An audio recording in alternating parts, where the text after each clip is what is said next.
Hello, supernatural enthusiasts. Welcome to Beyond the Hub podcast, the go-to destination for all things paranormal and unexplained. I'm Nick, and alongside me is my partner in paranormal exploration, Brandon. That's right, folks. Today we're going to be discussing, are these the top 3 ghost photos in history? Firstly, we were absolutely amazed by the fantastic stories that everyone shared during our last session. To those who posted this week, your paranormal encounter could be featured later on in the show. So stay tuned until the end to find out. And don't forget to join our Facebook group, Paranormal Haunted Creepy Places and Ghost Stories Welcome Home, and share your story with us for next week's show. Don't miss out. Of course, as always, if you're enjoying the show, make sure to like this video, subscribe, and to stay updated on all of our latest content. Also, be sure to share it with your friends and family, as sharing our content is the most effective way to grow our community. We truly thank each and every one of you for your support. But just a heads up, we're streaming today live on YouTube, Twitch, and our Facebook group through my personal profile on the Facebook group for some reason. So no one misses out. But after the first hour, we're going to be shifting gears a little bit and focusing solely on YouTube and Twitch. So if you're enjoying what you're seeing, make sure to come over there and join us for the rest of the action, and we can't wait to see you there. Absolutely. Okay, so today we're delving into the supernatural lore surrounding what we believe to be the top 3 ghost photographs in history. So we hope that you would join us while we uncover the legend of the Brown Lady of Raynham Hall. I believe it's pronounced Raynham. The haunting presence of the Amityville Ghost Boy. Once again, we're going to be talking about some Amityville stuff.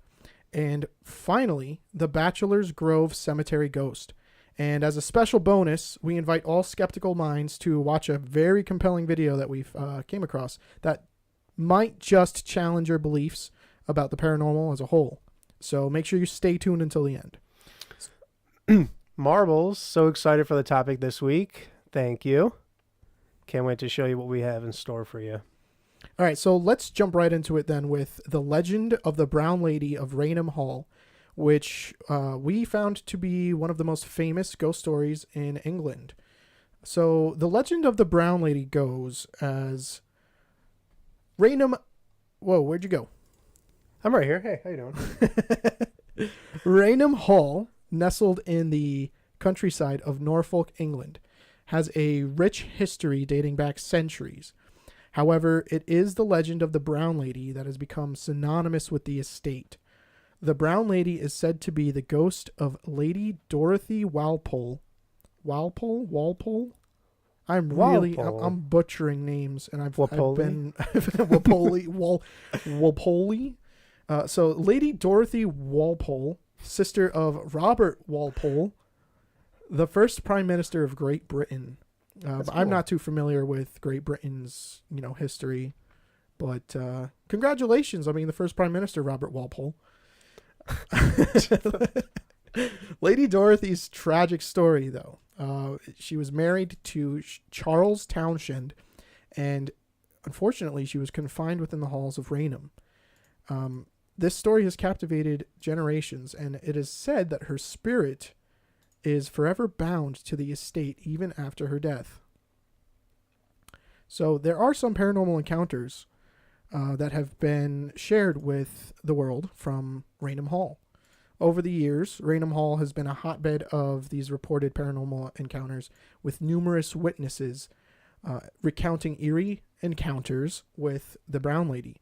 One of the most famous incidents occurred in the 19th century when Captain Frederick Marryat and Colonel Loftus claimed to have seen a mysterious figure descending the staircase, the unmistakable form of the Brown Lady herself. Their chilling encounter adds to the legends that surround Raynham Hall and solidified its reputation as one of England's most haunted locations. Now, when we looked at the photo that we're going to be showing you guys for this particular topic that we're discussing today, the photo itself has captured the Brown Lady. It's on the staircase. So that's, goes to show well, it lines up with the recounting of this encounter that Colonel Loftus and Captain Frederick Marriott shared on the staircase. I don't think the photo is from their encounter, though, is it? No. No. But yeah, that's interesting that she's frequently seen there, or this entity is frequently seen there. Tanya Marie says, "Good evening, gentlemen." Good evening, Tanya. Good evening, Tanya. So the iconic photograph was, I guess it was taken in September of 1936. This goes back almost a century. We're coming up on a century. The legend of the Brown Lady received a boost of credibility with the emergence of an iconic photograph. Captain Hubert C. Provind and Indre Shira, photographers for Country Life magazine, were at Raynham Hall to capture images of the staircase when they reportedly captured the image of a ghostly figure descending the stairs. The resulting photograph, known as the Brown Lady photograph, has become one of the most famous and debated pieces of evidence in paranormal history.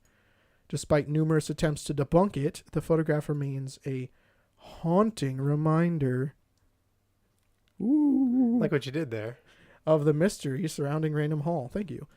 So we're going to pull up the picture so you guys in the chat can look at this with us. And let us know what you think, because Nick is more... Hey, how you doing? is more versed on the claims of what could debunk this potential photography. So what do you think about this? I personally think that it clearly looks like there's something there. It's Dorothy Walpole. Tanya says it's Dorothy Walpole. 100%. Yep. For some reason it's cutting it off a little bit here, but Well, the main subject of the photo is still within frame there, right? yeah. Yeah. So that what first comes to mind for me is it resembles the silhouette of like a nun or something. Somewhat like a woman wearing the typical like headdress like that, or Kind of like the Virgin Mary. Virgin Mary, yeah, something like that. Does. I don't know where the name Brown Lady comes from. Like, her name's not Brown. It's Dorothy Walpole. I don't know. I really don't. I don't know. We couldn't find anything about where the name comes from, but being that this photo is from 1936, Yeah. I can't think of any way that anything like a Photoshop could have been done to this video. I mean, what are the skeptics saying about this video? I mean, this photo. Apologies. They were saying it might be a double. What was I saying before? Double exposure? Yeah, double exposure to it. I don't fully understand that term. What does that mean? It's like when you have something going and it goes like past it and it's still taking the picture, but the object in focus is still moving. Okay. So essentially, that could be a person who is actually walking down the stairs, and that's just what the photo came to be. So in a typical double exposure case, doesn't the place where the object that was moving originated in the place that the object is moving to become blurred in between that, because it's a blurred object being caught in the motion, right? It may, but it also may depending on the camera. Oh, okay. Too. Because like this looks translucent. Like, yeah, there's a spirit on the stairs is what I'm going to say. Putting grease or something. Yeah, I heard that too. Some critics have claimed that Shira faked the image by putting grease or a similar substance on the lens in the shape of a figure, or moved down the stairs himself during an exposure. Okay. I've heard other cases where they literally, he had a sheet over his head and he went down there during that and like, initiated like during the exposure. But I mean, it is translucent, but that, there's also cases, but this is just most widely acclaimed photograph of that era.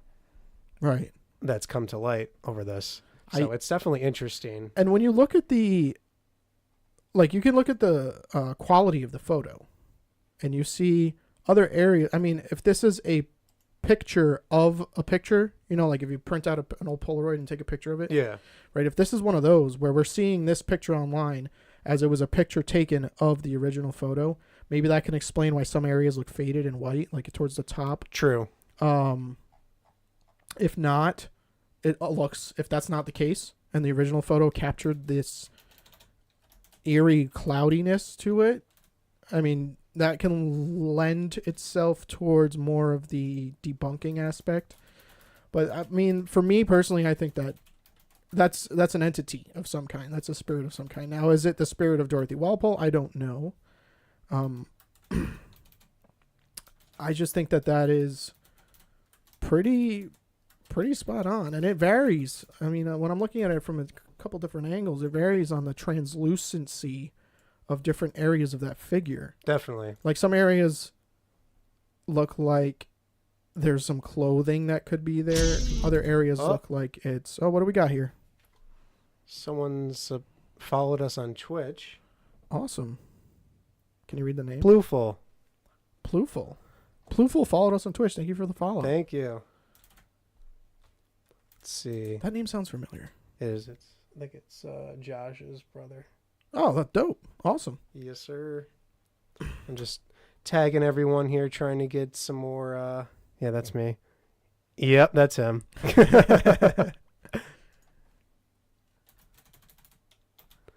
Okay, so let's go on to let's continue on here. Okay, so the fascination with the Brown Lady and Raynham Hall still exists to this day, with countless visitors and staff reporting their own paranormal encounters. So people are still visiting the area, trying to get to the bottom of this. Today, almost 100 years later, like we're just shy of 12 years until it's a century ago. So these people are still reporting their own encounters over there, whether it be sightings of the mysterious figure roaming the estate or unexplained phenomena echoing through the halls. They might be hearing some sounds. We couldn't track down any specific like anecdote of somebody telling their experience there, but we're hearing just... Who's that? Hey, Betty. How you doing? Oh, okay. Yeah, unfortunately for us guys, on the main screen we watch the chat on while we're streaming, we can't see Facebook user names. We have to pull up a separate window to see your guys' names. So apologize for any awkwardness in us trying to say hello back to you guys. Aaron's here. He says hello. Or she. I can't see the profile picture. My apologies. Oh, here we got. Everyone's coming in. Oh, back from Australia again. Okay. Yeah, there we go. Dana, hello. Lori, hello. Everyone's here. So where did we leave off? Yeah, the mysterious sightings of the figure roaming the estate, unexplained phenomena echoing through the halls. So Raynham Hall still continues to this day to intrigue and baffle guests. Yeah. And people are still going there to investigate and try to get to the bottom of if this is Dorothy Walpole. So despite the efforts to find out the truth behind the legend, this mystery still goes unsolved officially. Her ghostly presence is rumored to be forever shackled to the confines of Raynham Hall's history. It's interesting. I don't think that photo's like a fake. I don't. You don't know? I personally don't, and I'm pretty skeptical when it comes to photos, just because the nature of these entities, these spirits, like messing with electronics, and messing with equipment. When you're going to try to capture some evidence, they're like, "Oh, so you thought? Not today." Oh, we got quite a few people coming in. We said hello to Lori. I'm butchering this name, so I apologize. Makasha Davis. Hello. V, the little Canadian flag there. Yvonne, hello. Welcome everyone. Oh, this is a good one. This is a good topic. The Amityville Horror. Yeah. So for those of you who were with us for a previous episode, we discussed some of what happened in the Amityville house, the one house in Amityville that the John DeFeo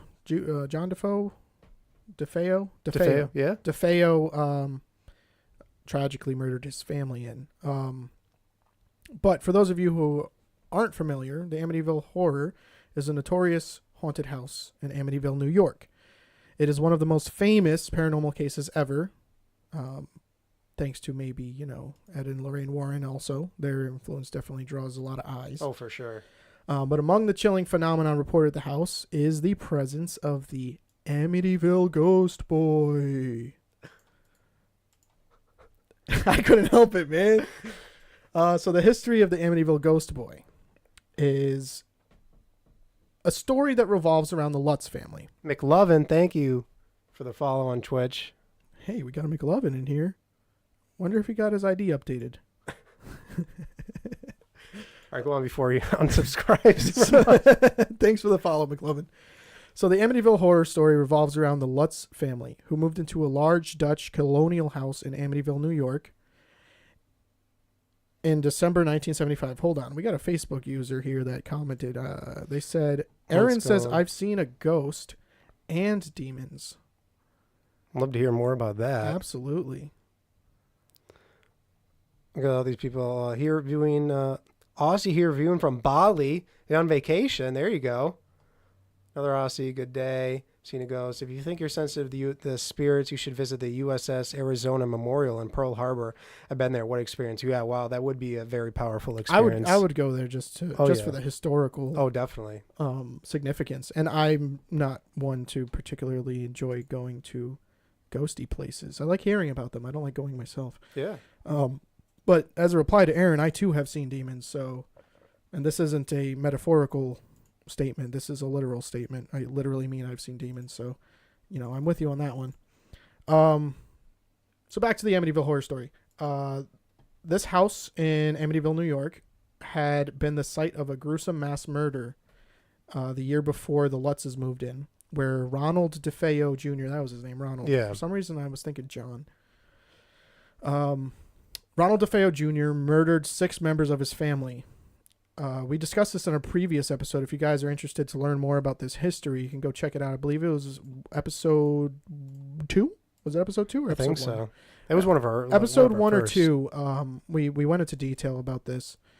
So if you're interested in learning more about this, definitely check out our previous episode. We have them up on our YouTube in the live stream section where you can check our previous live streams. So Ronald DeFeo Jr. murdered 6 members of his family. The Lutz family's experience in the house, which they claimed were plagued by paranormal phenomena, were detailed in the book The Amityville Horror by J. Anson, published in 1977. Oh, we got some more action in the chat here. Check that out. Me too. Like people hear stories from my podcast. Yeah, definitely check everyone out. Yep. Like we made this group so everyone can share their stories, their channels, and everything. So definitely check out Dana's podcast too. Definitely send some emails to them. Joanna, hello.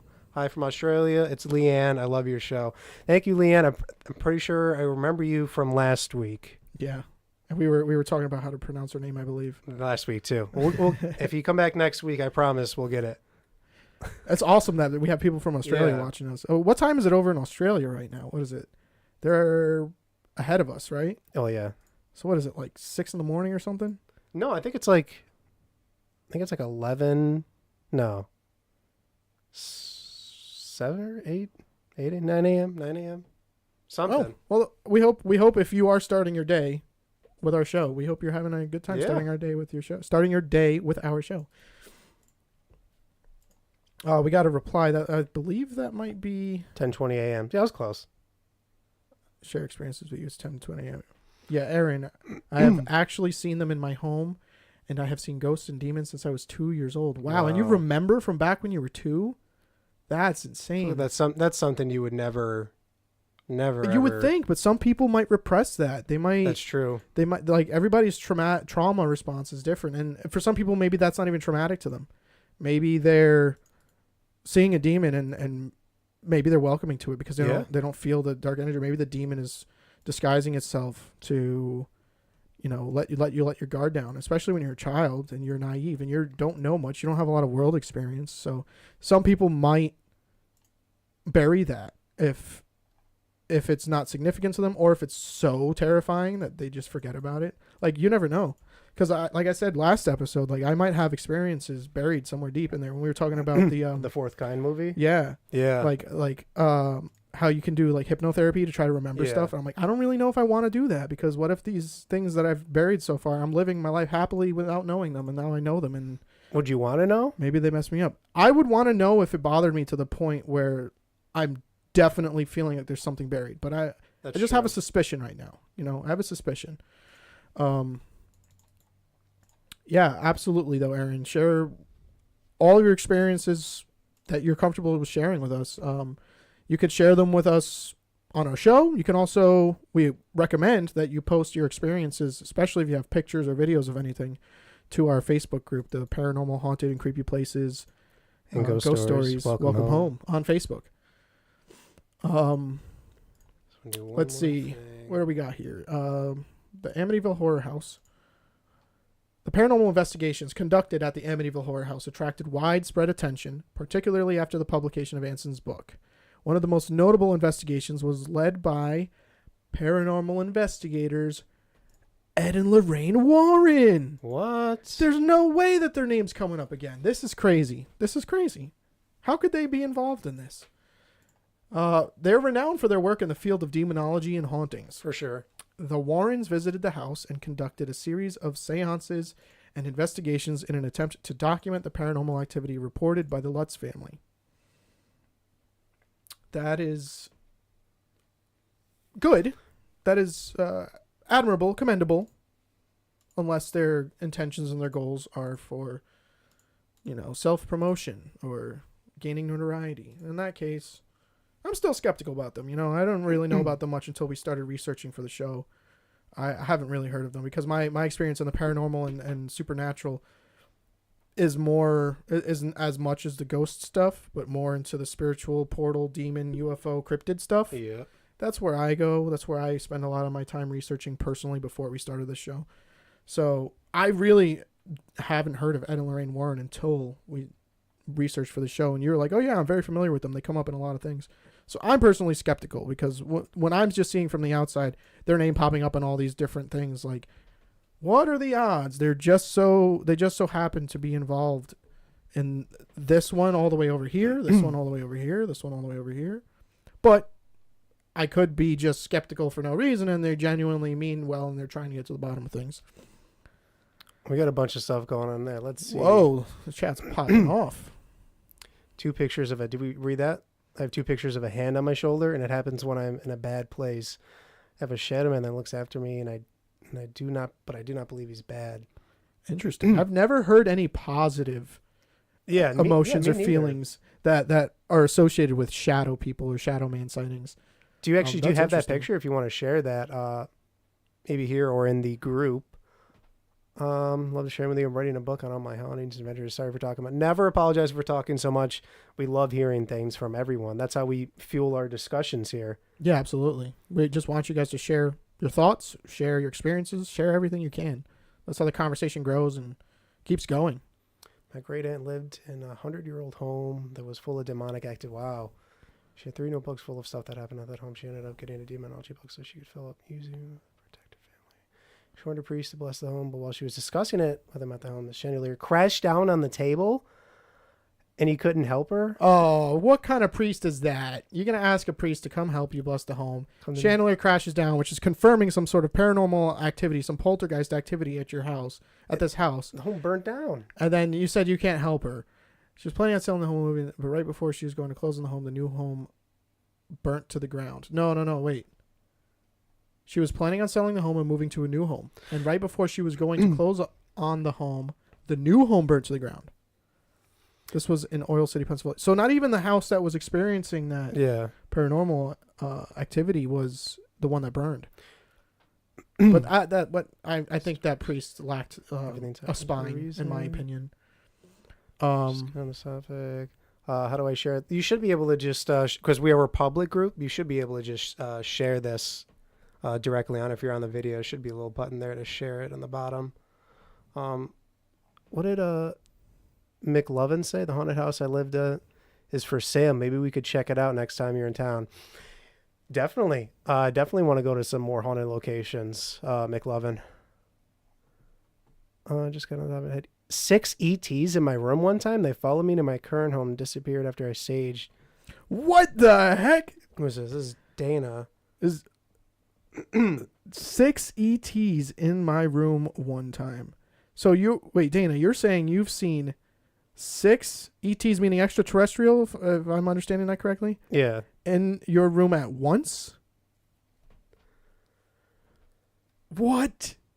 Love to hear more about that. Yeah, she said yes. Wow. I want to hear more about that story. That one I'm definitely interested in. Like heavy. Juju just moved in my home yesterday, and the wind. That's crazy though. Like okay. You know how I'm skeptical of saging, right? Yeah. And Dana said the ETs disappeared after I saged for a shadow man. They followed her to her current home and they disappeared after saged for a shadow man. So if the sage had an effect on these ETs, and sage does truly work. So are aliens demons then? That's what I'm saying, man. Aliens aren't just aliens. There's some extraterrestrial, interdimensional being activity. There's some interdimensional properties about them. That's what I think. That's personally what I think.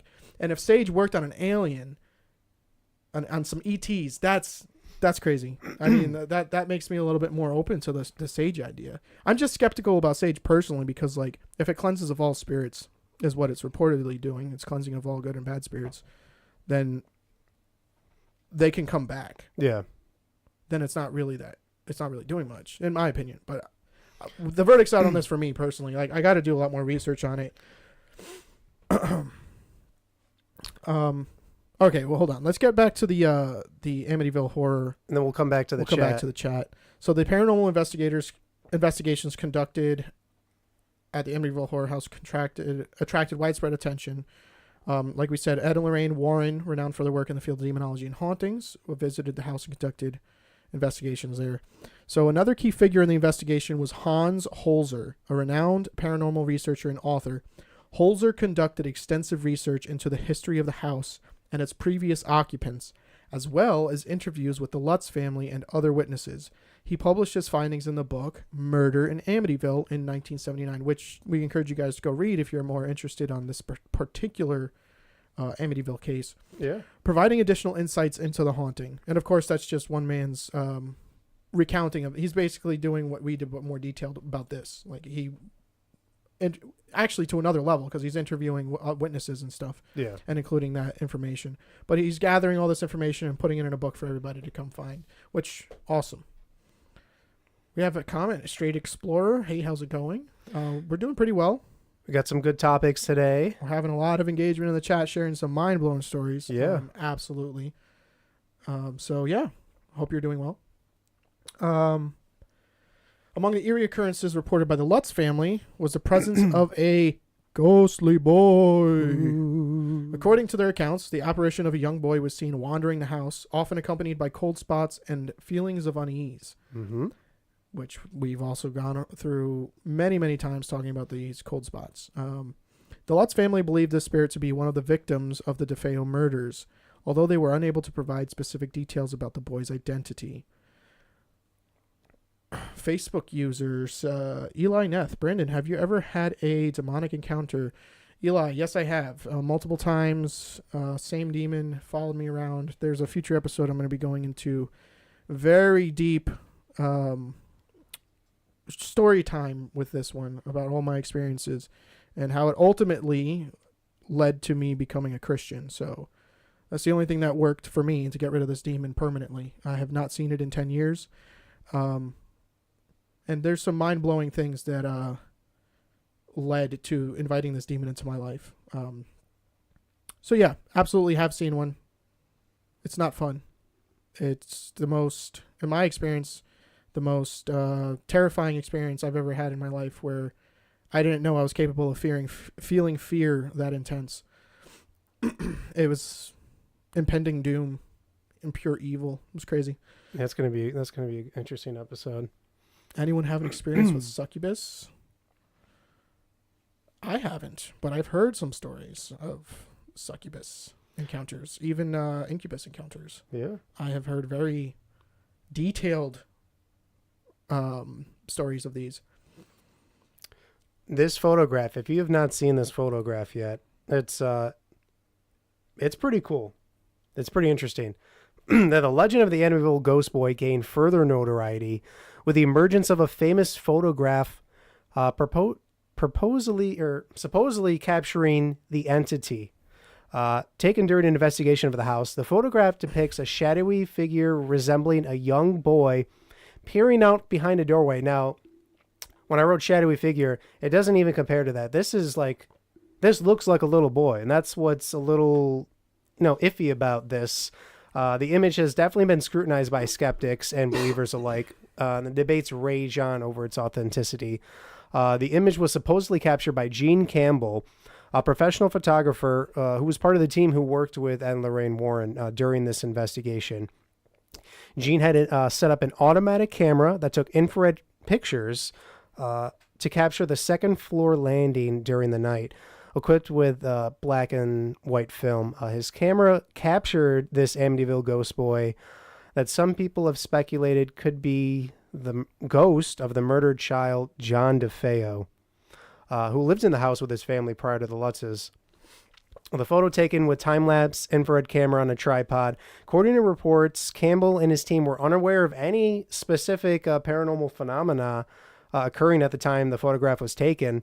It was only upon later examination of the developed film that they discovered this image. Right. So now we're going to pull this up. All right, here we go. Get ready for this one. This is going to blow your mind, everybody. Right here. Bam. That's a face. That's the face of a kid. Stray Explorer, thank you. Appreciate that. Take a look at this. What do you guys think about this? Now, I want you to also pay attention to every detail about this. That's Nick as a kid. It might be. Who said that? Nath. Of course. So I want you to pay attention. Does it look like he's wearing anything? It looks like maybe he's got some pajamas on or something, but I mean, at first glance, what really shocked me about this, it's not even the eyes, because, I'm sure everybody's seen a picture where, when I was a kid, whenever we'd take pictures and the eyes would have a glare over them, we'd say, oh, look, I was a vampire in that picture. We got the vampire eyes. Like, that's a common, that can happen in pictures. In the infrared pictures, especially with a black and white camera, too, on top of that. I'm talking about, the old Polaroid pictures back in the 90s when I was a kid. But this particular photo, if this is the ghost of a boy, look at how clear the facial details are. Yeah. It's not even the eye glowing for me. You see hair, you see the bangs parted, you see the nose, you see the mouth, you see eyebrows, eye sockets. And then if you look in between the balusters of the stairs, looks like you can see the continuation of his body. This is at least what I see. So if you guys see anything different, or if you notice anything different, definitely point it out. Someone in the chat said, I think there's something dark behind him. I also noticed that too, right? We're kind of blocking it in the actual stream, but it kind of looks like something there. But when we're going to go more in depth on this, let's go back to the discussion, and we're not done with that picture yet. Despite efforts to debunk that, or explain away the phenomenon associated with the Amityville Horror, the legend of the Ghost Boy persists. Numerous witnesses, including paranormal investigators and residents of the house, have reported encounters with this entity, fueling speculation about the true nature of the haunting. Now, more recently, programs such as Ghost Adventures, Paranormal Witness, and Ghost Hunters, among others too, have featured investigations of the house and interviews with individuals associated with the case too. So, the Amityville Ghost Boy and broader haunting of the Amityville Horror case continue to be subjects of intense debate and controversy. Skeptics argue that the phenomena reported of the house are either exaggerated or fabricated. First off, what is your guys' opinion on this? Well, we got some people in the chat saying that's terrifying. Someone else said that's a face of a kid. They saw plaid. So plaid, yep. Someone asked, "Is that a mirror? Looks around the mirror around the banister Wait, pull up the picture again. Let's see if there's a mirror on the banister. Maybe that's something I didn't notice. One moment. Is that a mirror on the banister? No, I don't think so. I don't see a mirror. I mean, if it's just that pole, that post there, that looks like a marble. Yeah, just like in like, that doesn't you know, look like blocking off the corner of it. But we're not done with that photo yet. We're you know. Yeah, no mirror. I don't see a mirror. You know, some people believe that the Amityville Ghost Boy is that of Paul Barts, not Paul Blart. I was gonna say the mall cop. Paul Barts, investigator who was working with the Warrens the night that photo was taken. The white eyes, you know, could be caused by the infrared film. Right. Dozens of websites have set out to disprove and also prove the ghost photo, but some people have yet to be convinced one way or another, allowing the infamous photo to continue to cast its spell. Now we go to this article. Now this is where it gets interesting. Yeah. This is between daylightanddarkness.com. So now let's read. You want to read this? Yeah, we have an article written by Jesse Fox on August 28th, 2018, titled Amityville Ghost Boy or Not. So he says, in my previous post, I talked about the infamous paranormal case, the Amityville Horror, how I discovered it, and some random thoughts. At the end of that post, I stated I had quite a bit more to say, but decided to leave it for another day. Well, today is that day, I guess. There's so much controversy about this so-called haunting. So damn much that paranormal enthusiasts are still arguing about the finer details after 40 plus years. Pick any point about Amityville, the haunting, not the town, and you can find arguments for or against that point. The following is only one of the numerous points, and one I find entertaining when people get going about it. It also focuses on one of my favorite subgenres of the paranormal, spirit photography. And then we have the photo again, and now on the bottom here, right here, this is showing that picture of John DeFeo. That is not a picture. That is a portrait. That is a painting.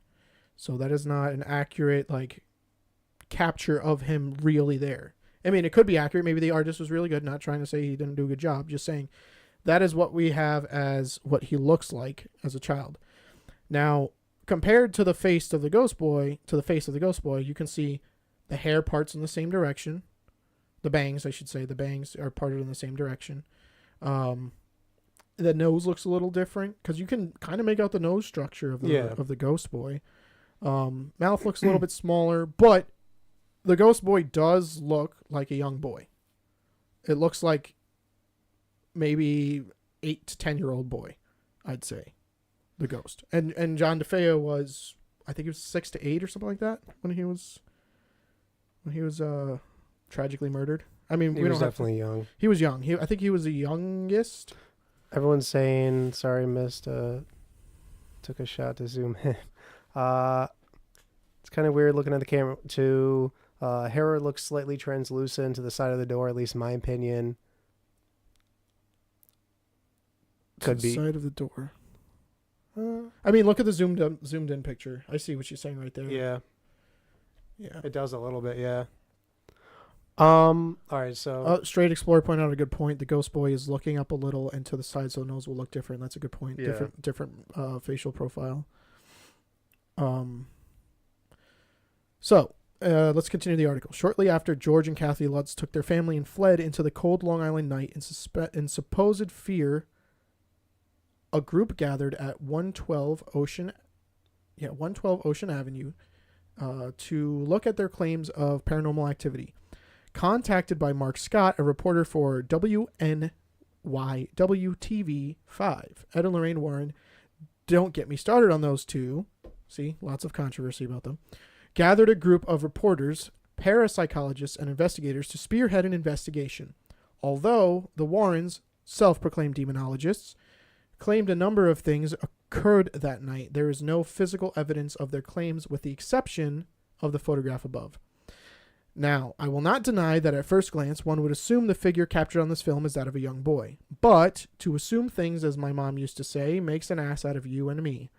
There are too many variables to consider in identifying the figure. That's funny. My mom used to say that to me too. Point one, the photo was not of the best quality and a bit grainy. Of course, this was back in the late 1970s and photo equipment was not even close to what we have available today. Yeah. Point two, the photo was taken with a time-lapse infrared camera on a tripod. This would explain the eerie eyes, aka deer in the headlights, of the subject, as I like to call it myself, vampire eyes.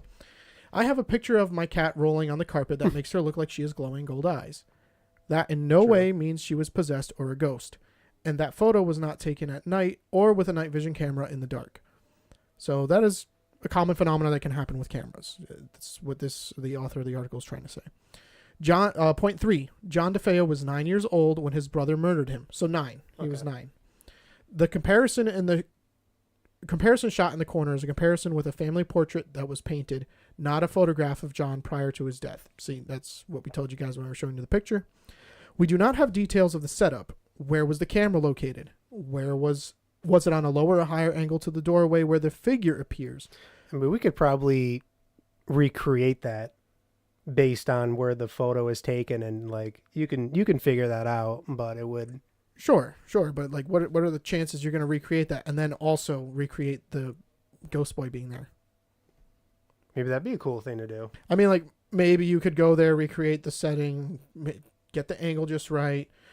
You're still not accounting for the fact that the camera that you're using from 55 years ago versus what we have now. You're not accounting for, like, if you're trying to take a picture there to try to recreate, and the true picture is truly a Ghost Boy, and the Ghost Boy is not hanging out there, then you ain't going to catch it. If it's not a Ghost Boy, the only thing that investigation would do, in my opinion, is rule out, maybe rule out that there was nothing truly there and that it's just some camera trick. But then again, like I said, with the time lapse between the camera technology they were using back then and the cameras that we have nowadays, that in itself, that right there would be the point that people would pick apart. They'd be like, unless you go take a camera from the 1970s doing a infrared time-lapse photo, you're not going to take all those skeptics. You're not going to take away their fire from their fuel, the fuel from their fire. And the last point, was there anyone in that location at the time the photo was taken? Do we know at what time the photo was snapped? Can we prove there was no physical human being at that location and time? Now, all of these are valid questions. They're what came to my mind, at least not all of them, but the second part, like, can we prove that there was not a physical human being there? Like, that picture looks so real. I'm like, are we sure there wasn't somebody just lingering on the staircase? Then we get to our next point here. So in the article, he continues to say, as you can see, there are a ton of questions to be asked or details to be pointed out in the case of the only piece of evidence. Some skeptics have suggested that the young boy in the photo is actually Paul Barts. Barts was working with the Warrens that night and as one of the investigators. It took me a bit, but I discovered an actual picture of Barts that was taken the same night that the photo was taken. Pay attention to what he's wearing. So this is Barts. He's wearing a plaid shirt. And he has hair. The side profile of the hair. His bangs are also parted and over his face on the same side of the face. The only thing I will say is I don't think that Barts is the subject of the Ghost Boy photo, because to me it looks like there's at least 5 to 6 years age difference between a 9-year-old boy and Barts. Like that. Let's go. You could see that kind of shirt, like that kind of shirt. You could see the hairs part of the side. The nose looks bigger. So if we just go back and forth real quick. Right. And I know as someone in the chat pointed out that the angle, I think it was Straight Explorer, the angle of the profile of someone's face that you take the picture can make facial features look different. So like maybe his nose looks different than this, but I know he looks like general age-wise. The Ghost Boy looks like he's a 9-year-old boy. But This guy looks like he's 15, 16. I know, but he could be kneeling down. I mean, It's not the height, it's the face, man. Like, that looks like a little boy face. That doesn't look like a teenage boy face. I think the further you are away from the camera, though. So, yeah, what do you got to say, everybody in the chat? Everybody in the chat, what do you think about this? What's your opinion? I mean, he doesn't look, I mean, like I said, the hair is going to, when you take pictures of them for a camera, your hair looks lighter than what it is too. And if we're talking about the eyebrows, it would make sense. Like his hair looks a little bit lighter here. And the same thing he does with his eyes. Lori says that the size of the head looks like a kid, not an adult. That's my point. That's what I'm trying to make. Thank you, Lori, for finding those words for me. But I'm trying to say, like, if we inputted this picture at the same distance, because this looks like it was close up, and we put him over there kneeling down, I don't know. Bit in relation to the banister, like the railing.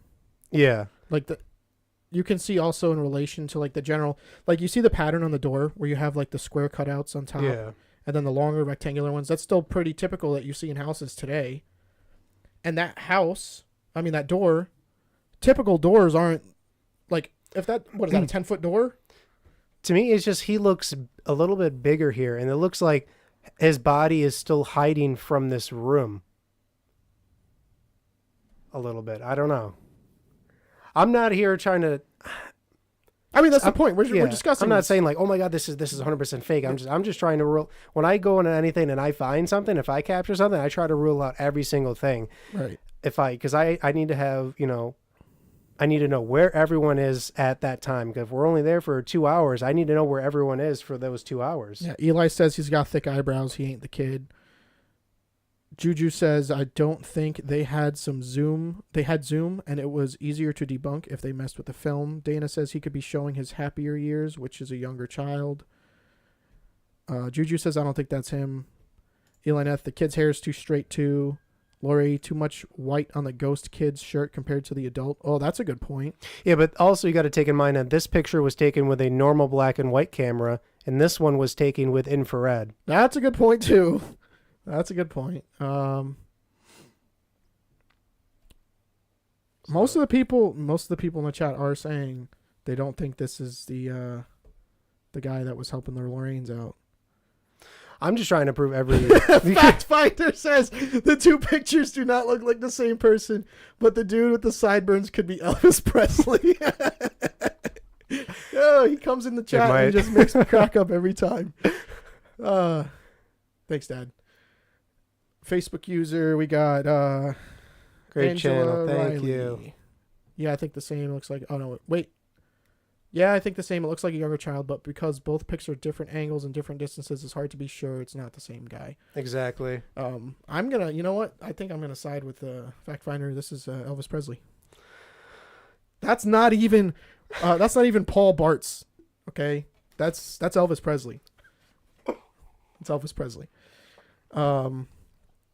Hey, everybody in the chat. We got 100 messages today. So already, that's a record at that pace. That's a record. Thank you, guys. Thank you. Let's talk about the impact that this entire case has, spiraled into. I mean, the legend of the Amityville case and just like the Ghost Boy has left a huge mark on popular culture. Huge. Inspiring countless books, films, documentaries, exploring the haunting there. Whether one believes in the existence of the Ghost Boy or not, the story remains a reminder of the mysteries that lurk in the shadows waiting to be uncovered. Okay, so I definitely want to bring this picture up one more time. You're going to bring the picture up? Yeah. All right, hold on a second. Because which one? The original, yeah, the one of the boy. Because the one thing that shocked me the most about this is that when people claim to capture spirits or an entity or a ghost on a photo or a video, rarely, in my experience, have I ever stumbled across a picture or a photo or a video where it looks like a solid person. That looks like a person. So that is the only thing that I'm going to give to the suspicion that it might be Barts. Paul Blart. Because I have heard people say that they've seen a ghostly apparition that appeared in front of, that was walking across the street at 2:00 in the morning while they're walking downtown, and they thought it was a regular person, but then they just watched it vanish before their eyes. And it looked like a flesh and blood human being. So maybe that could be it. But this does not look like a ghost, but it does not look like Paul Barts. I just think we can see things in a different spectrum than the cameras can. Yeah, I agree. Especially, I mean, we can't see things in the infrared spectrum, but for some reason, I can. I had a surgery. Did you? Well, Yeah. that's cool. Yeah. You'd be able to help us out a lot then. Yeah. But yeah, definitely. I mean, Oh, dude, you're red hot right now. yeah. Yeah. My infrared eyes are working. I'm definitely haunted. Is that all? Oh wait, hold on a second. Someone's saying, Does Does anyone anyone else see a face at the bottom of the face? door? Looks like there's a child there too. I don't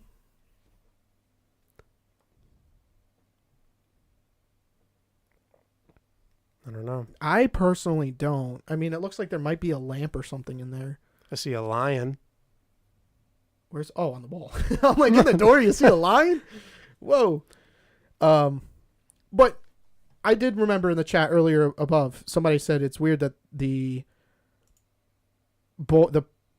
subject of the photo, the boy, the quote unquote ghost boy, is staring directly at the camera. So it could be the ghost boy, but that would be a little bit of evidence to convince me that it's not the ghost boy and it's someone there staging an event for a photo op, to gain all this attention and notoriety. Because, like I was saying a couple minutes ago, capturing an apparition on photo or video being that close to looking like a flesh and blood human person is unheard of by me personally. Yeah. I haven't seen any picture like that. Like, we've looked at ghost photos for the past, since we've started the show, at least, and it's been almost 3 months. And we haven't seen a flesh and blood photo like that. And they usually look, faded or translucent or ethereal of some sort. So, let's see. Like everyone's opinion. Well, thank you for the kind words, Juju. Eli Nath, the other local. Yeah, he knows. Yeah, we know Nath. He's a great guy. He's one of our moderators too. It's we found Hoffa. We did. Who's Hoffa? Jimmy Hoffa. I don't know who that is. It's okay. Am I like living under a rock? Is that? Should I know who he is? You're too young, dude. Dude, I'm 30. You're too young, dude. Is this what? Who's? I gotta pull him up now. Yeah, I gotta see who Jimmy Hoffa is. Who is Jimmy Hoffa? Who is this? American Labor Union, former president of the International Brotherhood of Teamsters. American Labor Union leader served as the president of the International Brotherhood of Teamsters, IBT. His body's never been found. Declared legally dead. The whole conspiracy about him. A cold kid. I'm surprised I haven't heard of him, knowing how much I look into conspiracy stuff. I'll look him up after this. Okay. All right. Yeah, for sure. Let's pull up some stuff in the chat here. What do we got? I need to head out. Let's talk. Agree. Dana, thanks for stopping by. They found him in... Did they? They found him in Jersey swamps. Whoa. Was Jersey Shore? Jersey Shore is not a swamp. Unless, wait, I think she said he's with the fishes. Sleeping. We made a joke about that earlier, sleeping with the fishes. Well, I mean, now's a pretty good time before we get on to the next topic to kind of, wind things down on that last topic and say that we are going to be ending the stream on Facebook at 8 o'clock. So in 5 minutes. And if you would like to join us for the rest of the show, we're going to have some exclusive content for everybody who comes and watches us on YouTube and Twitch. So we definitely encourage that you come join us over there. Let me put the link in here for the YouTube. So for those segments that we feature over there, we're going to be featuring some community submissions and discussing one more topic about, another ghostly photograph that we were researching. Why did that not go? Hold on a second. Did that not go? Why is it doing that? Don't click on that. That's just a YouTube. No, Yeah. it says youtube.com/. No, but it won't actually. Oh, it didn't do the full. Gotcha. Ignore that. What is happening? If it doesn't do it this time. Okay, you know what? I'm deleting these. Oh, no. Technical difficulties. Apologize, guys. I'll just have to go. So you keep talking. if you can't find the link, you can head over to YouTube or Twitch and just type in Beyond the Hub Podcast. That's the name of our YouTube channel. That is the name of our show. And that is... Oh, you have spaces in it. There we go. I just posted the one link. And we have that video that I really want everyone to see. Yeah. That video at the end. Like, if Yeah. you are really a skeptic, I'm telling you, you might change your mind at the end of this. Oh, Jimmy Hoffa. Fact Finder says he was buried in a landfill in New Jersey. He was a whistleblower that was not allowed to blow the whistle. That sounds kind of like the Boeing guy. I was just going to the Boeing guy. The guy Yeah. who said I wasn't going. Hey, family, I'm never going to commit suicide. I have no suicidal tendencies. I don't want to die. Same. I'm not going to commit suicide.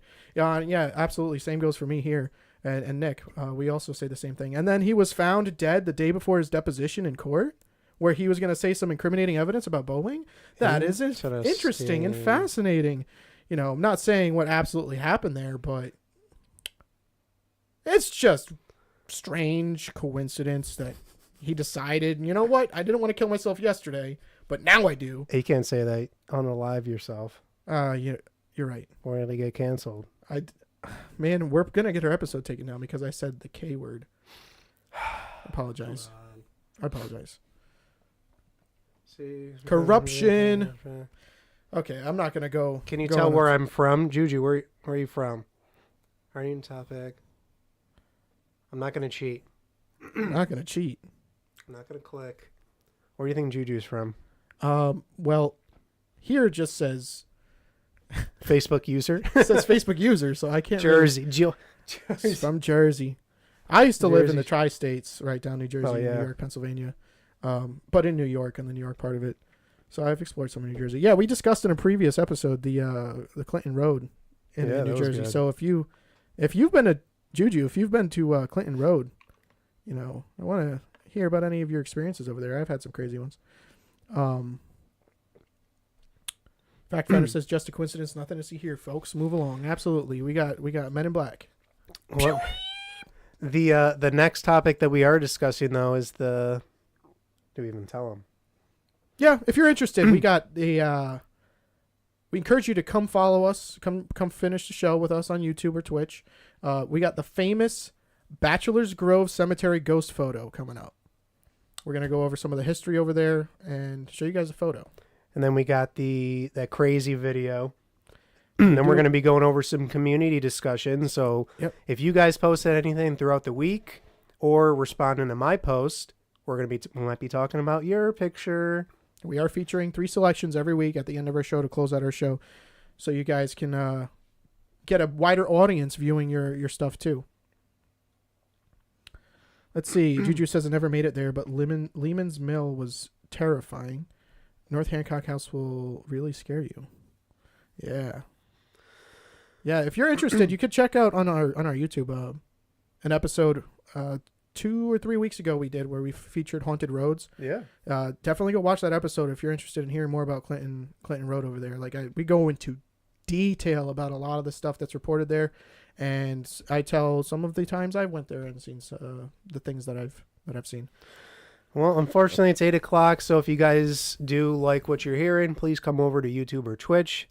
The links are in the comments, or if you could just click on our channel, the links are everywhere. If you just click on, not me specifically, but Beyond the Hunt podcast, because for some reason it makes me go for my personal profile only on here.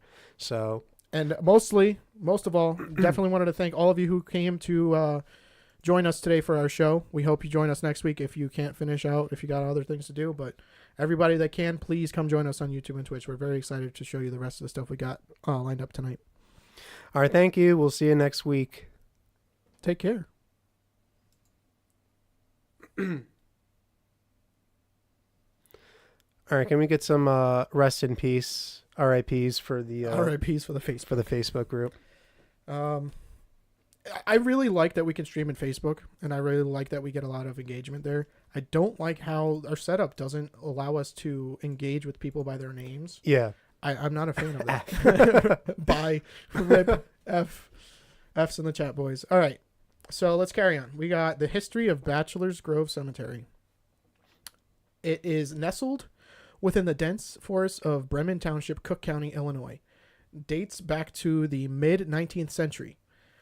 It was originally established to serve the needs of the local farming community. It was named after the Batchelor family, who were early settlers in the area.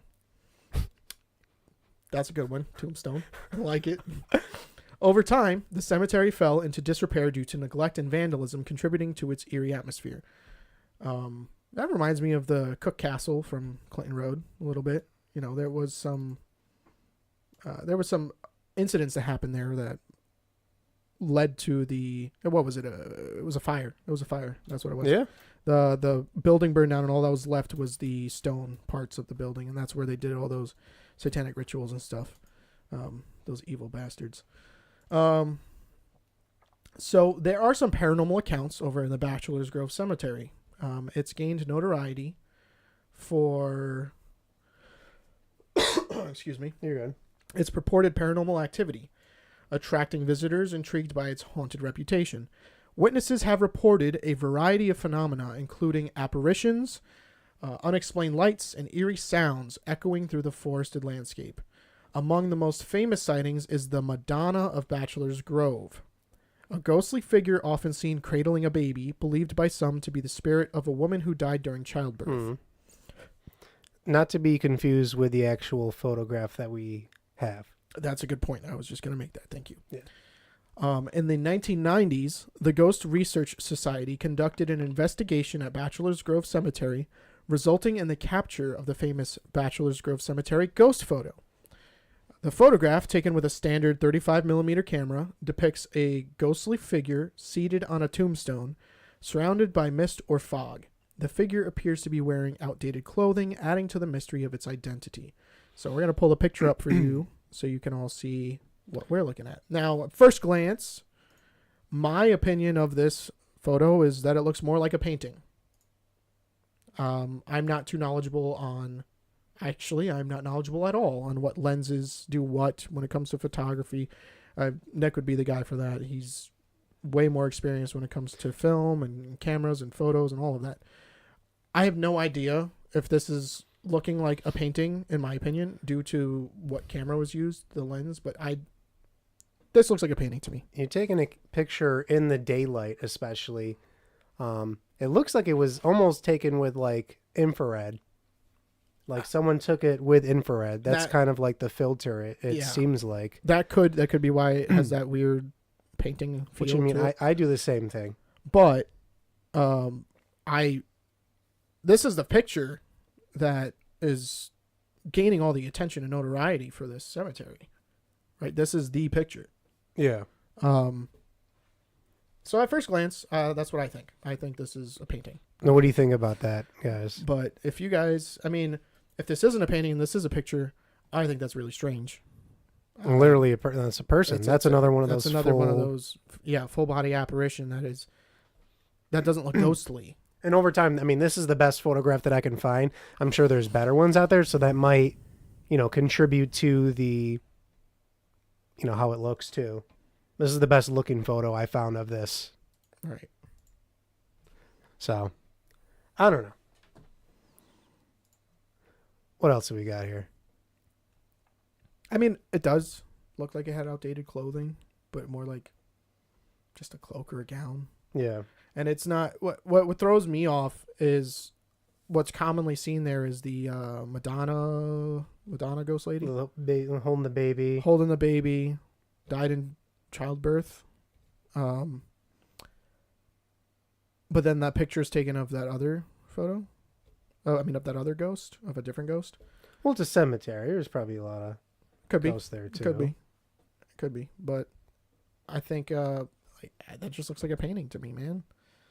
Like I believed the ghost boy from the Amityville house. Yeah. Way more, even though I'm skeptical of the fact that it looks like a full body apparition, flesh and blood. I believe that to be more likely to be a legitimate photo than this one. Yeah. Even the first one we talked about with the, I can't pronounce her last name, the Dorothy lady. Dorothy from, Dorothy. I don't know. I forgot her name. I can't say her last name, so I forgot it. Wizard of Oz. No, no. Okay. Oh. But that photo even looked, even though there was there's skepticism about it because, like Marbles said, they could have, or was it Marbles or Tanya said they could smudge grease on the lens or something. Yeah, Tanya. That one isn't a full-bodied flesh and blood apparition. That one is, translucent ish. You can see through it. You see the stairs through it. And these two, you don't see the background behind the subject of the photo, the entity that they're capturing. And this one doesn't look like it's, if this is a photo and not a painting, this one does not look like it is aware that it's being captured in a photo. Yeah, the other ones are like in frame. Yeah. The ghost boy was looking at the camera. And the ghost girl lady walking down the stairs was walking towards the camera, it looks like. And this one was like, I'm just chilling. Yeah, I'm just chilling here, being sad. Another follow, welcome. Oh, we didn't get a notification. Stupid YouTube. All right. The authenticity of The Bachelor. Did you already read that? What? Huh? Sorry, I just. Huh? I saw a ghost. You look like you just did. It's been the subject of intense scrutiny and debate. Skeptics have questioned its validity, suggesting possible explanations such as double exposure or photographic manipulation might have been a little bit more prevalent in the 90s versus the what was the other one? 30s or 70s. Yeah. Might have been more possible in the 90s. But however, proponents of the paranormal argue that the photograph provides a compelling evidence of the supernatural activity at the cemetery. Also pointing to the lack of definitive explanations for the figure captured in the image. We have continued interest there, though. Despite the passage of time, the Bachelor's Grove Cemetery continues to attract paranormal enthusiasts, researchers, and thrill seekers to explore its haunted grounds. Numerous investigations, including those conducted by paranormal teams and documentary filmmakers, have sought to uncover the truth behind the cemetery's haunted reputation. Yet, the mysteries of the Bachelor's Grove Cemetery endure, ensuring its place as one of the most famous and mysterious haunted locations in the United States. Definitely more famous than the, I don't know. I can't think of it because it's not famous. That one cemetery you went to. Star Hill that you talked about. That's not a famous, but it's locally known, right? Yeah. But it's not like, across the nation. It's not nationwide. Like people are coming here from all around the country. So these stories, they're drawn from personal accounts and local legends, and they offer a glimpse into the mysterious and captivating world of paranormal activity. Regardless of one's beliefs, the fascination with these ghostly phenomena persists, and they continue to captivate and intrigue us all, and especially inspire discussion. Yes. Inspire discussion about, is this fake? Is this, we got a comment. Sorry. There you go. Fact Finder says, when you guys encounter these images, you should consider the different scientific disciplines that exist, which can address different perspective or opinions from a scientific perspective. For example, computer-generated images, JPEG, GIFs, etc., have undisputable data that can be examined. The same goes for videos, photographs, and even stock paper and oil paintings. My point is that we really don't need to guess about many of the things we come across these days.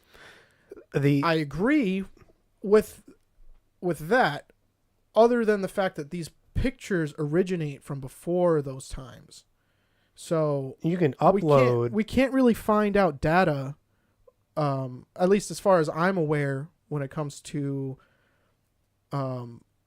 maybe like metadata of the photo. Like if you take a picture now on your phone, it has GPS location, time of day, stuff like that. Unless we had the original photograph in hand. Yeah, maybe that. Even the ones that are posted online, newer ones, there's still, unless we see the original photograph from the phone, it could be, this was shared from here. Now this person downloaded a copy of it. Now they're posting the copy of it to other places too. It's hard to get that specific data unless we find the person who had the actual original photo. And we might get Clinton'd if we dig too deep.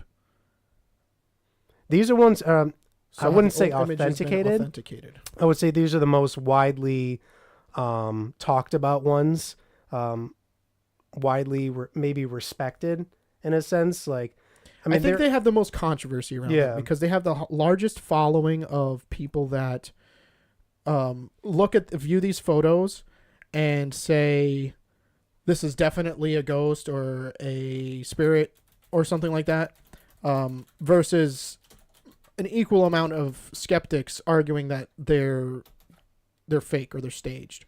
I think that's why these photos have a larger amount of notoriety around them. And we have not been able to dig deep enough to like verify the authenticity of the original photos, because all we can find at this stage is a picture of the picture shared, right, on Google. I mean, I'm not aware of how to find the original photo unless I'm calling people and tracking down, like, hey, can I see this physical photo in person? And I don't have the funds to go travel the world looking at somebody. Or want to see the negative of the photo too. True. This was film. I mean, it was. Yep. It's not just the digital world we live in now. Yeah. So I think that nowadays it's simultaneously harder and easier to fake stuff. Yeah. Because, like Fact Finder said, they have undisputable data that can be examined. But also, AI out there nowadays. Oh, yeah, no. Dude, I was messing with AI the other day. You can do some wild things with the AI, man. Like, I knew it, but seeing it firsthand is different. Let's just say I've never seen Joe Biden as a woman until 2 days ago.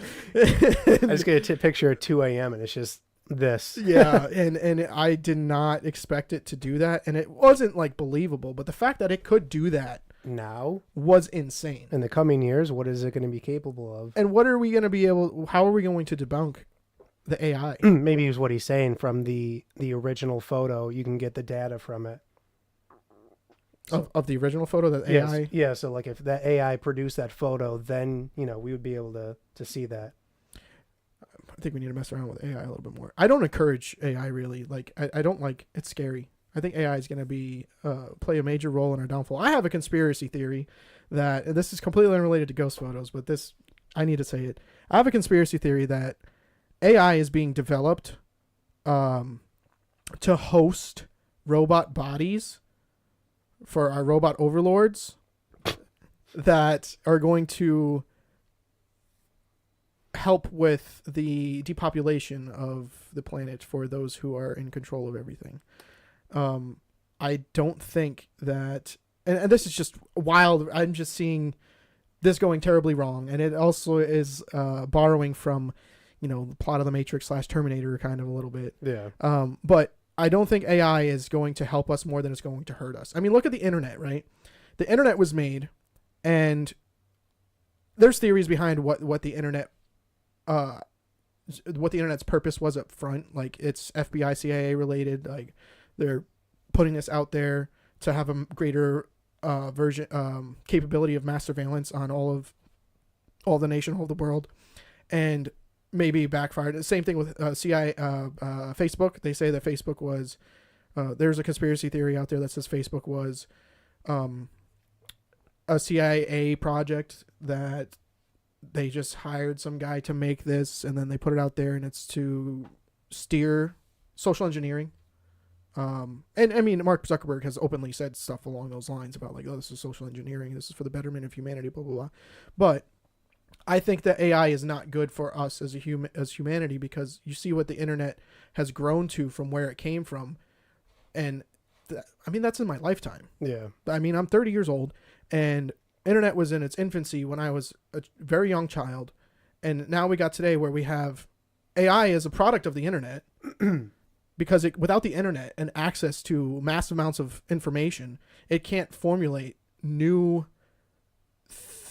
things. Like it can't make new things without that information to make the new things from. Do you see that video of the AI controlled or open AI controlled robot that while it was communicating with the guy, it Yes. gave him the fruit. Yes. And then it put the dishes away. I'm still, the verdict is out for me personally. I've seen that video. I'm like, this is too eerie to be true.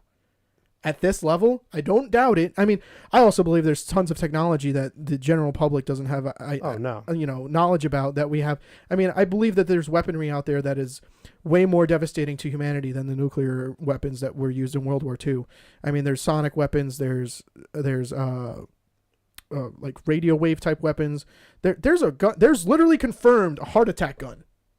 There is a gun that I think the CIA or FBI had developed to point at somebody, pull the trigger, and it makes them have a heart attack within X amount of time. Like, there's technology out there that is mind blowing. We'll dive into that on future episodes. Yeah, so. we'll get back on track, but I just think that AI is very dangerous. So going back to Fact Finder's point about authenticating these images, I think it's just going to get extremely difficult to do that. Yeah. With the advent of this AI, and as it's in 3 years, it's gone from just having conversations with people, and the AI is learning as you talk to it. Mm-hmm. Like that's why I want to learn about it, but at the same time, to learn about it, you need to engage with it, and engaging with it is helping it grow. I don't like that. That's like, I just feel like it's evil. There's some alternate agenda to it. Fact Finder says that AI is a great example because we know what it is. We can determine if something was produced by AI or not. To an extent, like there's some convincing deepfakes out there.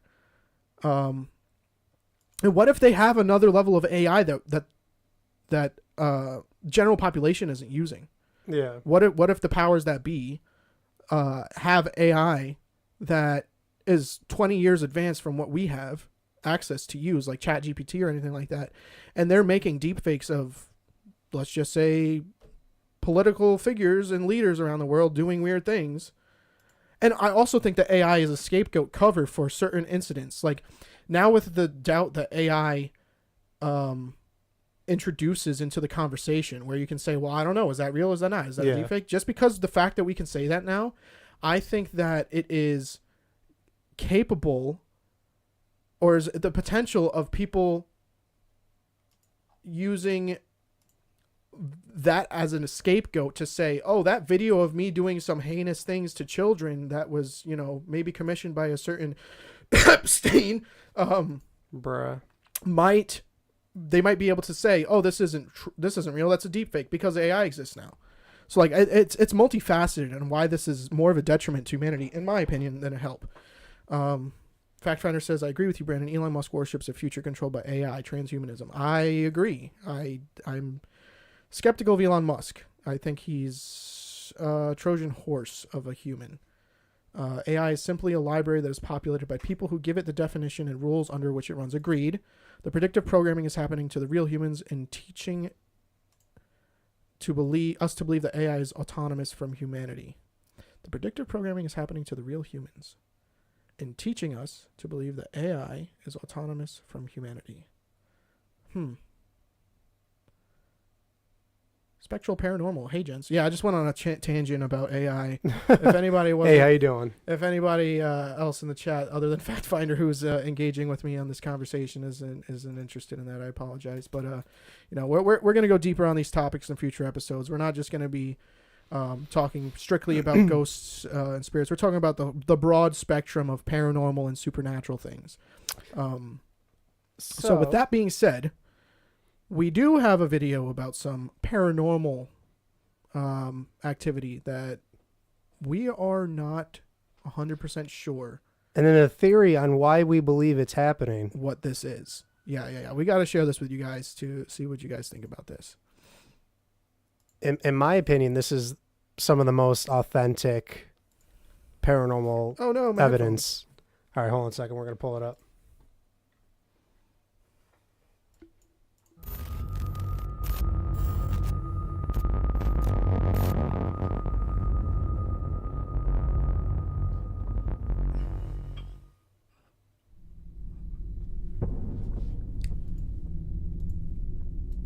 Make sure it's in the best quality.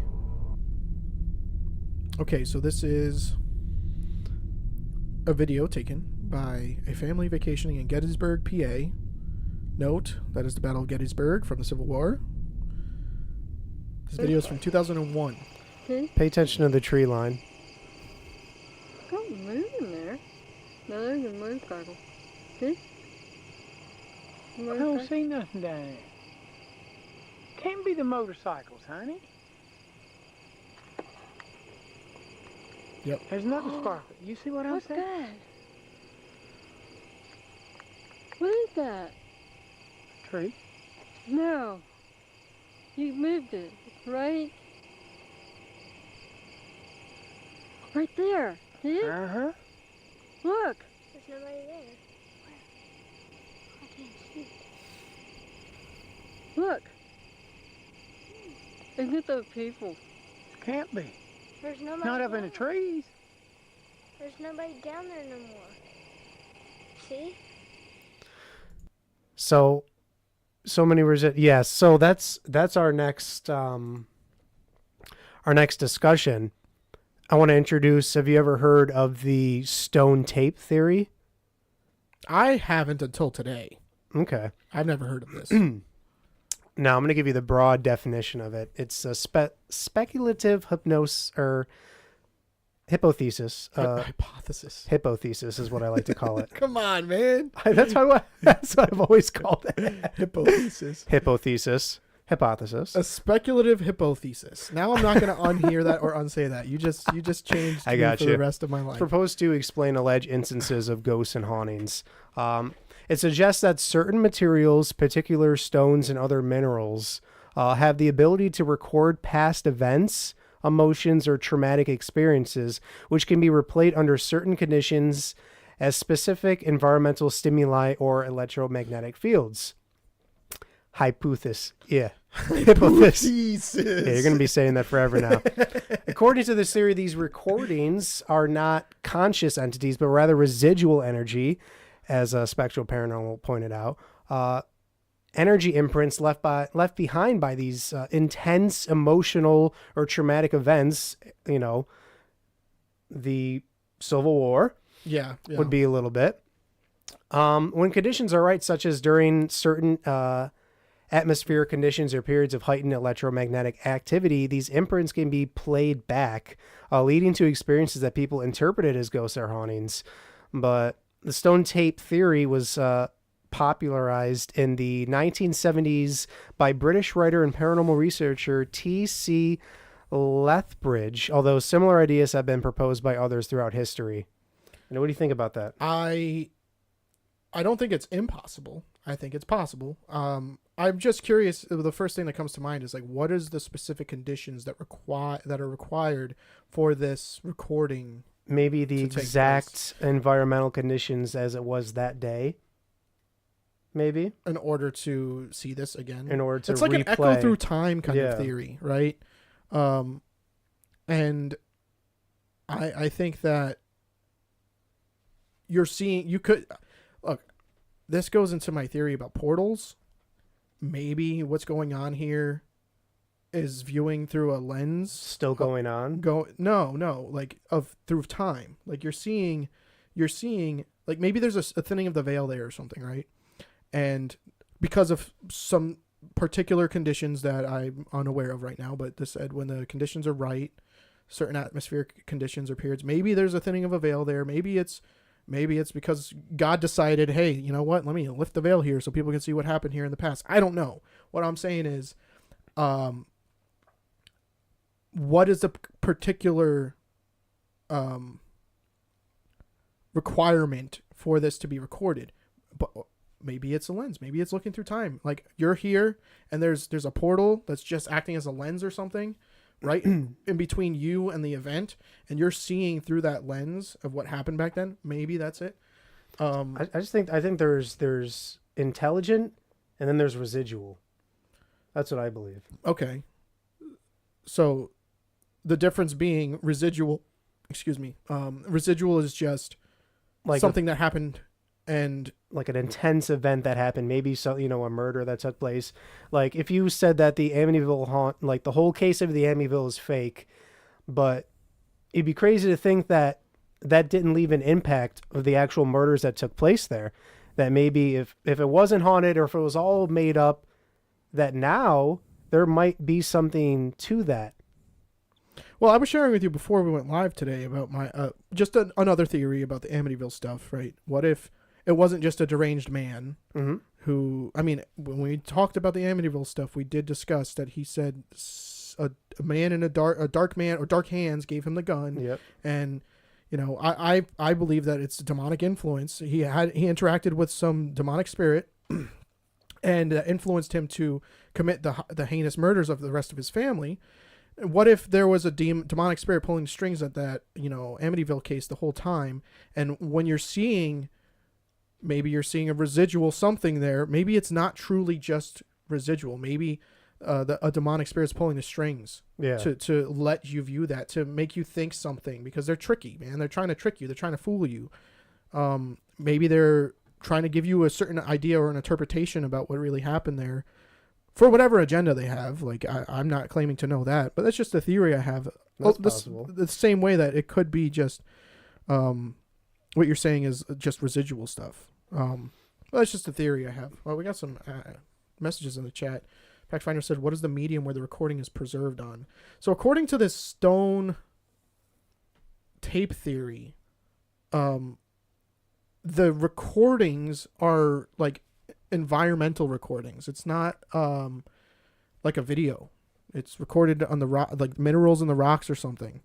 Is that what it said? Yeah, that something can hold or preserve that, like a memory, that energy, an energy there. Joey Serrano says it seems staged.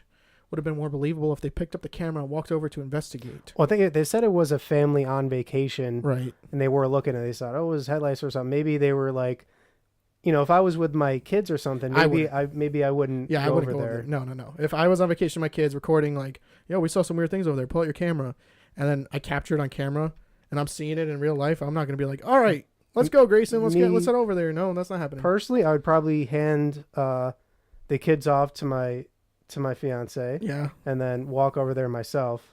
Oh yeah, because you're too curious. I would need to know. You would need to know. But I would keep them safe back there. Exercising skepticism, like you have, Joey, isn't necessarily a bad thing. No. But I mean, I'm leaning more towards this video isn't staged, in my personal opinion. But as to what exactly it is, I don't know. But the history of the Battle of Gettysburg in Pennsylvania during the Civil War there, I mean, that was, I believe, one of the most bloodiest battles of the Civil War. Like somewhere estimated around 50,000 casualties at this battle over 3 days. Like, that's insane.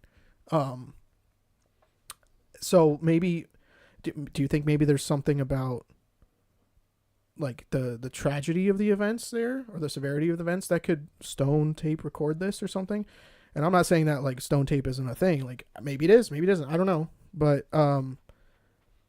that's also just what explanation I guess people have been able to come up with so far, right? Maybe we just truly don't understand that level, to the level of physics yet, of how that's happening. Like I said, maybe there's a thinning of a veil or a portal that you're seeing through, like a looking glass kind of thing. Because like, there's even remote viewing type, like it's astral projection, remote viewing. The CIA and FBI have done experiments about that. I mean, Nazis during World War II were trying to do some occult remote viewing things to gain intel on their enemies. Remote viewing is a real thing. Mm-hmm. That's not, I've done it. It's not just a thing that people say, oh yeah, I've done this. Oh, you're just saying some stuff. No, like, it's a real thing. So if that's a real thing that I don't even understand, I can't explain to you the physics behind how that happens, other than my spirit left my body and then I moved along that plane, viewing and observing things. But But that really happened. That wasn't just a dream. I tested. I will go into way more detail. I tested many ways to confirm that that wasn't just a dream. That I was really, my spirit left my body. So I'm just trying to make the point that there's things we don't understand yet, and we're just trying to come to an understanding with all these explanations. So maybe this isn't stones recording these things. Maybe it isn't the minerals on the rocks recording these things. Maybe there's something else happening there. But that is so far what people have come to understand. And usually it's around significant events where there's death and tragedy involved. So that's interesting to me. I think that video is not staged, personally. Spectral Paranormal says this is actually how it is an important or an imprint of moments reliving itself. It's truly remarkable, and no one can really truly explain it. It's one of those topics that has no finale. Yeah, that's true. Joey, the video was legit. It was taken before smartphones. It was on an old camcorder. This video has been analyzed years and believed to be legit. Fact Finder says the military has technology called the voice of God, which allows the transmission of voices into people's heads. See, what am I mean, I've been going off on other conspiracy rants today, and he keeps coming in here saying stuff that I'm like, that's what I'm telling you. I mean, when they come out and they come out and say that we have this new aircraft, that's been there for past 60 years. Absolutely. They've had that for the past 60 years. Absolutely. The voice of God. And like, think about that. You can, with that, and that could be programmed to make people do terrible things. Exactly. And maybe they're exposed to it so many times so that they wear down. Because like, now you can't distinguish between somebody who says they have schizophrenia, which I believe is demonic possession or demonic influence, that because science can't explain fully what that is yet. There's not even there's medicine to treat your symptoms, but there's not medicine to stop it. So we don't fully understand that as medical science yet, or whatever. And plus, I don't trust most medical science. Since the whole jabby jab shit, I'm skeptical of. I mean, I'm not saying it's not valuable at all, but I'm skeptical of a lot of things. Like that's shattered my whole worldview, because they're just lying to everybody's faces, and truth is out there for you to find if you look for it, but not a lot of people look for it. So with that being said, like that just blurs the line between somebody suffering from schizophrenia or the CIA manipulating somebody to do some terrible things with this voice of God, or the military has it. Like, what if the military, there's good uses and bad uses for this, but even if the use is moral, I don't think that the path paved to hell is paved with good intentions, is a quote I've heard, right? The path to hell is paved with good intentions. So if the ends don't justify the means, if your end goal is to promote peace in another country or something, first of all, we shouldn't be getting involved in another country. I'm getting a little political there, but you can't go over there with military technology saying the voice of God and convince their leader to, oh, the leader magically was inspired. He heard a voice in his head to tell him to stop being so terrible to his people. Like, no, that's not moral. Yeah. That's not moral at all.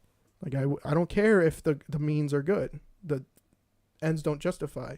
No. Yeah. If the ends are good, the ends don't justify the means, is what I'm trying to say.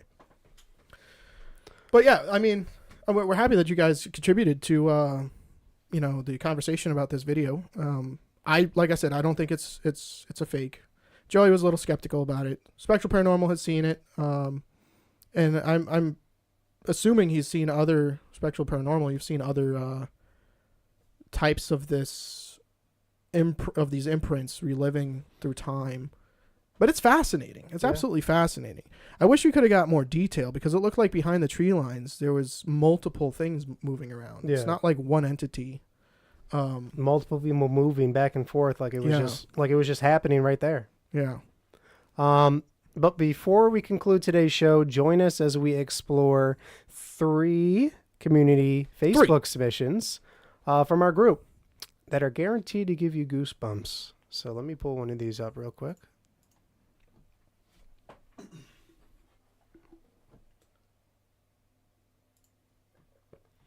Here's the group if you are not already a member of it. We just hit over 125,000 people in our group. So thank you to everyone in there. We're continuously growing. Like, that was at 123 like a week ago. I know. So if you guys want to come over to YouTube, that'd be great. Or Twitch. So this story is from Jordan Haley's? Hales? Jordan Hales. I'd say Hales. So Saturday morning, December 4th, 2022, at 4 a.m., I walked out back with my dog. While out back, I seen the dog lock her eyes on something and her neck hair stood straight up. I looked over to see what she looked like, and it was a silhouette of a woman in a long dress wearing a bonnet. I can't speak today. Carrying a basket. I took a picture to assure myself that I wasn't just seeing something. I turned to come back inside. And when I got to my stairs, I turned to see if it was still there, and it was gone. This is a pasture. No animals, no fence, etc. This is some round hay bales and a tractor, but that's it. This is absolutely... There's no edit to these photos. Could anyone see the woman? Can you make one picture big at a time? Yeah, so we have this picture. This is the... And then she did a picture where she zoomed in. So this is the whole generic field of it. Right. And then this is the picture she zoomed in on. I mean, you see it in both pictures. Yeah. Interesting. Looks like a ghostly triangle to me. I think it's someone shredding a guitar. Oh, I see. She's in there just. Was it Eddie Munson? Yeah, I think. Shredding the guitar, there's the arm, there's a guitar right there. She's Fact-Finder in says, there. congratulations. I believe that was to our group progress there. Where's your YouTube link? Are you saying on the Facebook group, where's our YouTube link? Or what is our YouTube link to go to our channel? Because if you're watching on YouTube, that is our YouTube link. But if you're trying to go to the full channel? Yeah, the full channel or the Facebook page group. Oh, maybe he meant that. Let me see if I can post this in there. That's the Facebook group. Yeah. Okay. And the So what do you guys think? What do you guys think about this? Do you think this is real? There's definitely real. There's definitely something there, but do you think that it's... I don't think this is staged or anything. This looks like a genuine photo. De nada. I can't really make out what it is, though. That's the thing. I don't know. I think your speculation of someone shredding on the guitar is pretty accurate, though. Like, I see the guitar. A ghost guitar. Or maybe it's a witch. Maybe she's about to hop on the broom. Maybe. So what did she say? Jordan, who posted this, what did she say? She said it looked like looked like someone wearing a long dress, wearing a bonnet and carrying a basket. Huh. I don't necessarily see that. What does everyone else take on that? Long dress, wearing a bonnet and carrying a basket. Wait, bring it back up again. I'm bringing it back. Bringing it back up again. Yeah. Well, look at this again. Which one? You want the zoomed in one? No, the zoomed out one, and then zoom in yourself if you can. This is far because it's like she took 2 photos here. I mean, that's a pretty good quality photo for where she is. Man, I want to see that closer. I'm gonna have to look at that after the show. I mean, you could definitely see it out there. Yeah, you see it out there on that level, but. What's weird is that in all these photos that I'm seeing these past few weeks, it's like that's this. Not all, but a lot of them.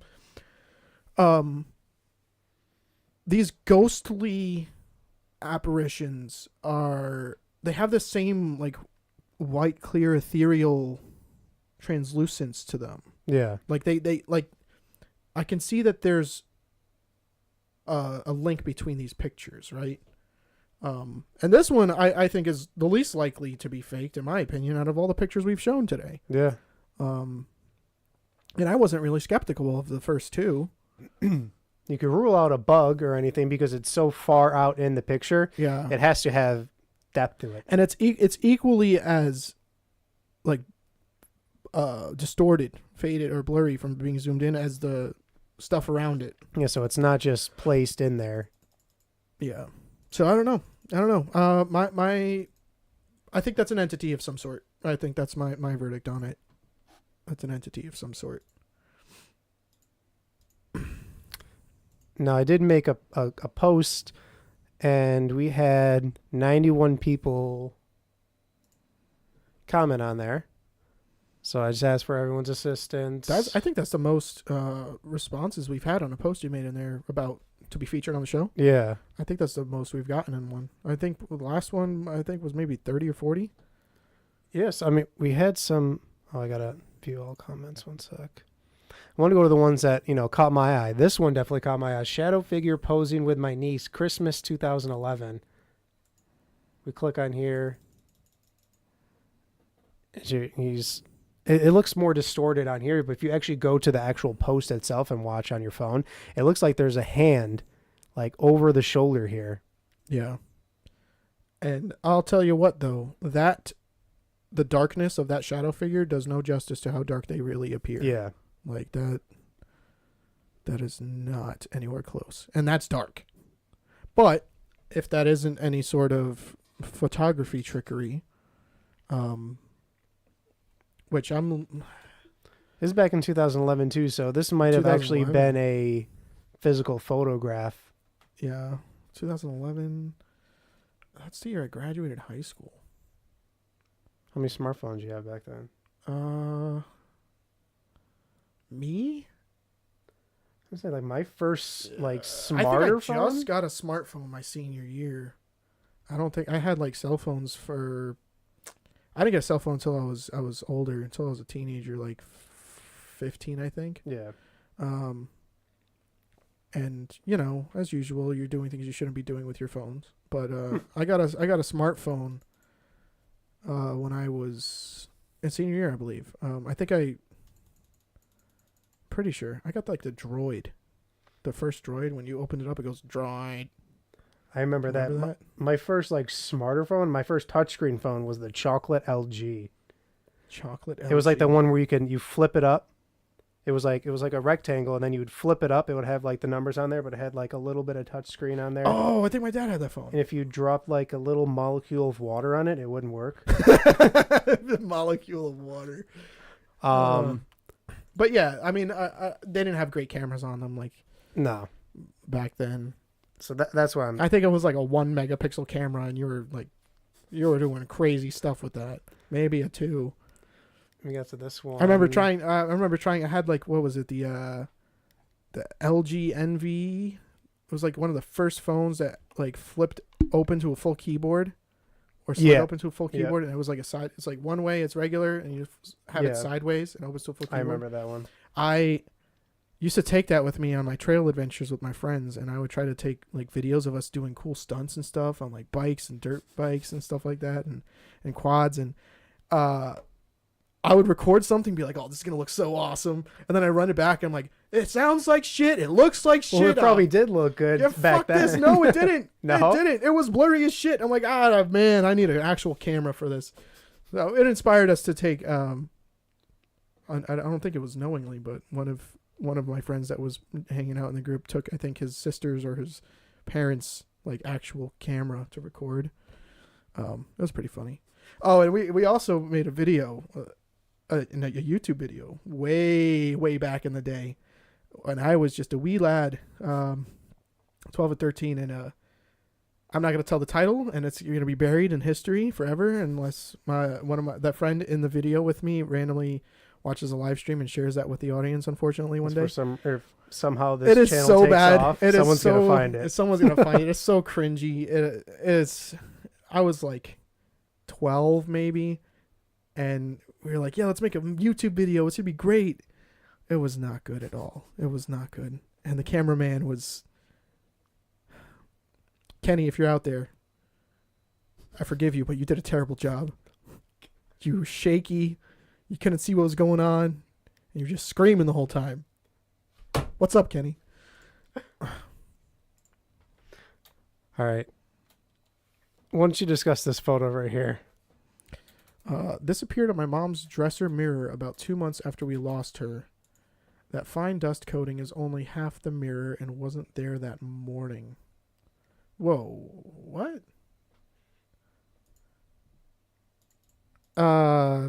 Somebody sanding some sheetrock? It's like This looks like someone's sink. Or no. Is this what is? No, this is the person that's taking mirror. a picture. Right, that's a mirror. I mean, is that a bathroom mirror? No, this appeared on my mom's dresser mirror about 2 months dresser after mirror. we lost her.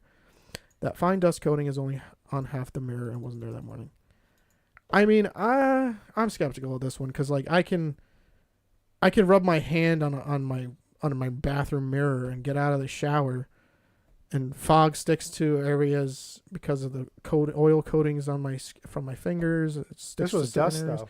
Sure, but the way that fog and dust interacts with a mirror, with there being something left behind on the mirror, is pretty similar. Like Yeah. if I did the same thing and then just blew some, if I sanded some sheetrock, trust me, I know. I used to do stuff, carpentry and stuff like that. If you sand some sheetrock and you get the fine powder and you just go and you blow it on the mirror, you can do that. So, not saying that's what she did, but unless she's claiming that she watched the fingerprints appear, I'm skeptical of that one. Yeah. There was the one I wanted to get to, and some of these were good too. This pic, I'm not too sure.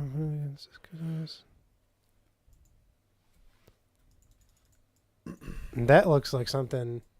You can't really see it in the chat. I'm gonna have to. That looks like something demonic. Y'all meet Nina the ghost? That looks like something. Oh, it's like sunken eyes? Yeah, Yeah. that's creepy. That is a little creepy, man. What was the main one you wanted to bring up? This one. Here it is. So this guy, he posted like 4 photos in a row. He took these in succession, like 1, 2, 3, 4, like instant. I So think you could set your phone to take like 5 pictures at once. this is the first one. Can you just click the arrow to go to the next one? No, it doesn't work. Otherwise Oh. it will. Yeah, that's stupid. So there's this one. Obviously, you could see it's just a couple guys standing in the room. What does the arrow do? Nothing. I tried it before. And then he takes this next photo. Something starts appearing on the left-hand side here. And then we go to the third photo. Now it's totally in frame. Now it's casting its own shadow. Like it's enveloping the entirety of the camera. Like it's going from the side. It's going on the top. Whatever it is coming on the camera lens. Because look at the previous photo and look at the glare in the mirror of him taking the photo. Right? You see Mm-hmm. the reflection of him taking the photo? Yeah. Then you come to the third one, and it's almost gone. Yeah. So it doesn't look like it's something away from Yeah. the camera that he's capturing. It looks like it's whatever it is. Like maybe he just put his hand over the camera. Or something. A shape of something over the camera. If you would have your hand over it, it would look a little bit different. But let's go to the next one, and then here's the next one. That's Or the it's- last one. Yeah, it's almost But fully engulfed. But I mean, But you can still kind of see through the black spots. yeah. But what about the thing from the top? Unless he had his whole hand like What he's thing just from taking the top? photo like this, What are you talking about? like that. See how like there's nothing on the top of this photo, Right. but the one before that, Oh. it's kind of Oh, that's like engulfing some the smoky stuff. top. That's what the demon kind of looks like when it just goes and disappears. So like, yeah, It that's turns the into like only- this black smoky shit. Yeah, so maybe that's something there. That's so all these. Let me see. Make sure there's on there. All these were took at Warwick Castle, UK. 5 pics, one after another, in a multi-camera shot. No one was with me. Probably like behind him because there's other people in the photo. Oh, I see. But it's a good one. Did I like this? There we go. Give him a like. And just some other photos that people were sharing in there. But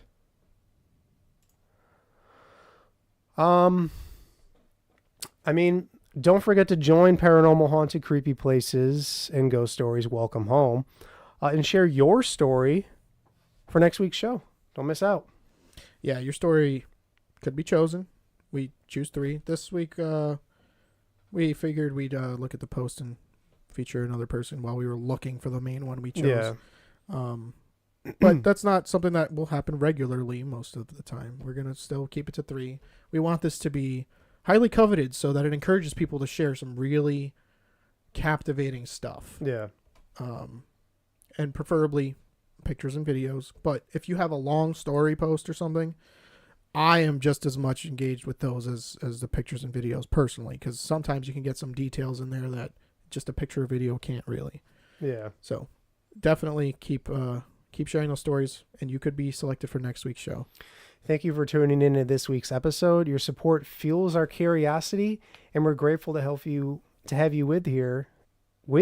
with us to navigate the unknown. And a big shout out to each and every one of you for being part of our growing community. Your enthusiasm is what makes this journey so exhilarating. So stay tuned, folks. Exhilarating. I had to. Next week, dive on in. Next week, we're gearing up for another thought-provoking episode that promises to keep you on the edge of your seat. And the exploration continues, and we cannot wait to have you back for more revelations. Remember, your questions and theories fuel our discussions, so please keep them coming. But until then, stay curious and keep seeking the truth. Thank you for being part of the Beyond the Hub family. Once again, this is Beyond the Hub podcast, where the realms of the paranormal and conspiracies collide, and the truth is waiting to be unveiled. We'll see you next time. Take care, everyone.